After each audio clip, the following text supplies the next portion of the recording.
Dans l'actualité régionale, il y a cette nouvelle journée de mobilisation contre la loi travail. Plusieurs actions ont été menées au Havre et à Dieppe. À Rouen, la manifestation a rassemblé environ 5000 personnes. De nouvelles actions ont donc été menées ce matin contre la loi travail. Dans la région, les rassemblements et les blocages ont été encore très nombreux. Au Havre, les manifestants ont débuté la journée en bloquant la gare. Isabelle Gann avec Gwenaël Bron.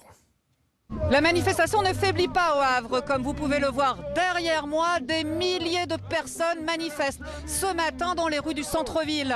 En tête de cortège, on retrouve les salariés de la CIM en grève depuis 15 jours maintenant. Mais dans les rangs, il y a également la métallurgie, les cheminots, les dockers, les portuaires, des travailleurs sociaux. Et on rencontre également des étudiants et des retraités. Écoutez.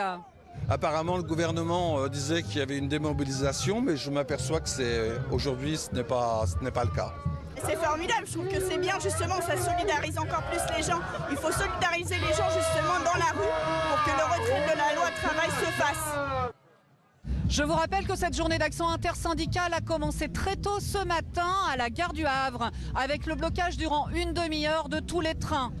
La manifestation se poursuit encore toute l'après-midi avec un rendez-vous, un meeting ce soir à 18 h à la Maison des syndicats en présence de Ruffin, le réalisateur de Merci Patron.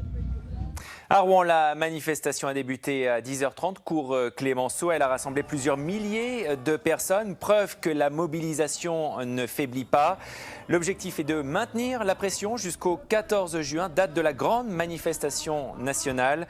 On écoute quelques personnes présentes ce matin. Le gouvernement, il est bien embêté aujourd'hui, donc il cherche une stratégie de division. Il saupoudre quelques cadeaux qui semblent être un peu de l'aumône à certains secteurs de salariés pour éviter la convergence des luttes. On n'est pas dupes.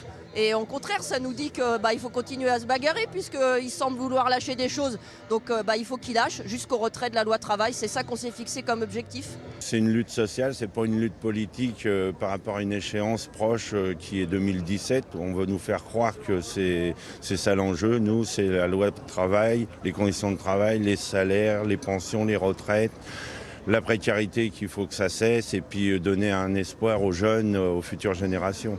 On a été présent au niveau de différents blocages en soutien aux travailleurs et on se pose là en tant que soutien moral et matériel. On apporte de l'aide et on fait à notre niveau ce qui est encore possible et on est encore très motivés.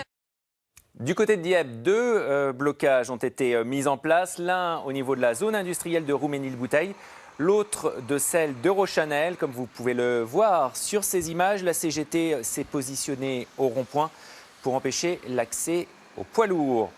Et puis cette information judiciaire liée aux actions anti-loi travail, 6 mois de prison avec sursis et 1 an et demi de mise à l'épreuve. C'est la peine prononcée hier par le tribunal correctionnel du Havre à l'encontre d'un syndicaliste.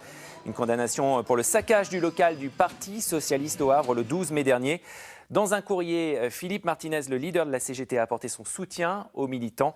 Les dirigeants du PS se sont abstenus, quant à eux, de participer à l'audience.